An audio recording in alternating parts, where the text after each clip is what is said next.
My dear students, हमारा lesson lost spring चल रहा था और लॉस्ट स्प्रिंग में जो लेखिका है वो कई बच्चों से ये कारण पूछती है कि उनके पास जूते नहीं हैं, क्यों नहीं हैं।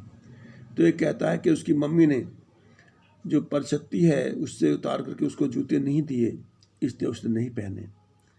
किंतु दूसरा बच्चा क्या कहता है, ध्यान से, even if she did he will throw them off. वो कहता है कि यदि उसकी माँ उसके जूते भी देती तो भी उसे फेंक देता।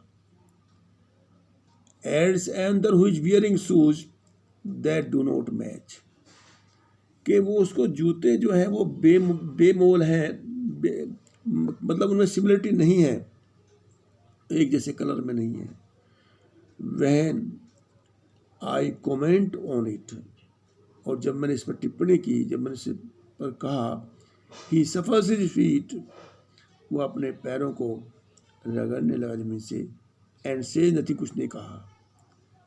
I want shoes, says a third boy, तीस लड़के ने कहा मुझे जूतों की जरूरत है, मैं जूते पहनना चाहता हूँ।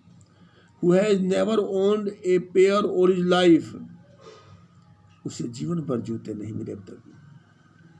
Travelling across the country I have seen children walking barefoot, वो कहती है कि मैंने अनेक बच्चों को नंगे पांव देखा, इन सिटीज, शहरों में भी, ऑन विलेज रोड, गांव में भी।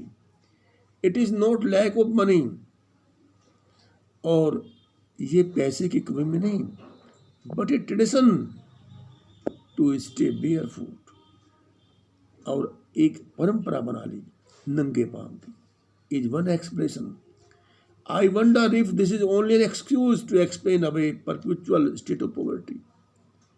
वो कहती है मुझे आश्चर्य होता है कि लोगों ने जूते न होने के कारण को एक गरीबी से जोड़ लिया, अर्थात ये समझने लगे कि जिसके पास जूते नहीं हैं वह गरीब है। ये बात काफ़ी सीमा तक सही है कि जो व्यक्ति जूते नहीं पहन नहीं सकता वह गरीब है, और लोगों ने इस बात को बना लिया।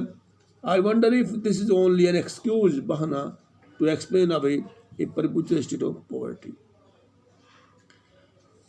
नेक्स्ट देखिए, नेक्स्ट पढ़ा। I remember a story of man from Udupi once told me, मुझे एक व्यक्ति की कहानी है जो उद्दीपी के रहने वाला था।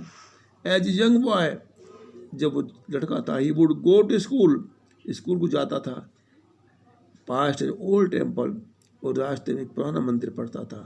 His father was a priest, जिसमें इस मंदिर में वो उसके पिताजी पुजारी थे।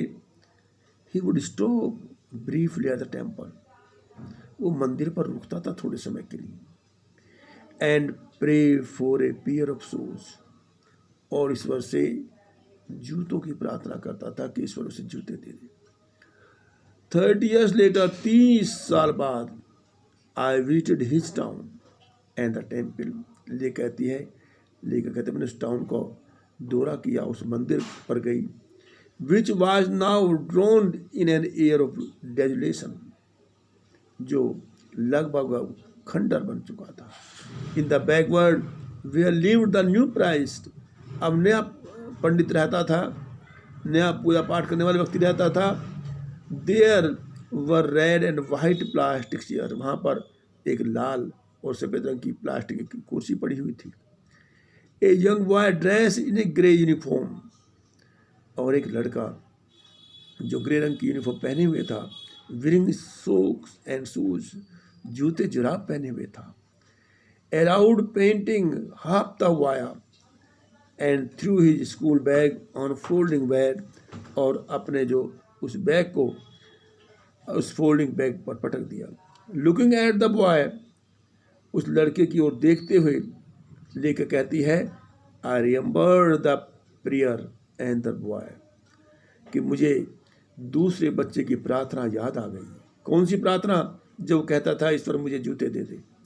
Had made to the gods when he had finally got a pair of shoes. और अब आखिरकार उसे जूते मिल गए हैं. Let me never lose them. और कहता था कि अब ये जूते कभी ना खोए जाएं. The God said had granted his prayer. और भगवान ने, देवी ने उसकी प्रार्थना को स्वीकार कर लिया.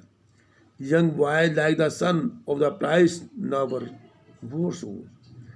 अब लड़के जैसा वो पंडित का लड़का था, पादरी, अब जूते पहन के रहता था, ऐसे अन्य बच्चे भी जूते पहन के रहते थे. But many others like the rag pickers in my neighborhood remain shoeless. किंतु अब भी कुछ बच्चे जो हैं बिना जूते के घूमते हैं, बिना जूते के चलते हैं. स्टूडेंट, ये वर्ड मीनिंग आप याद कर लेंगे और लिख भी लेंगे. Okay, thanks.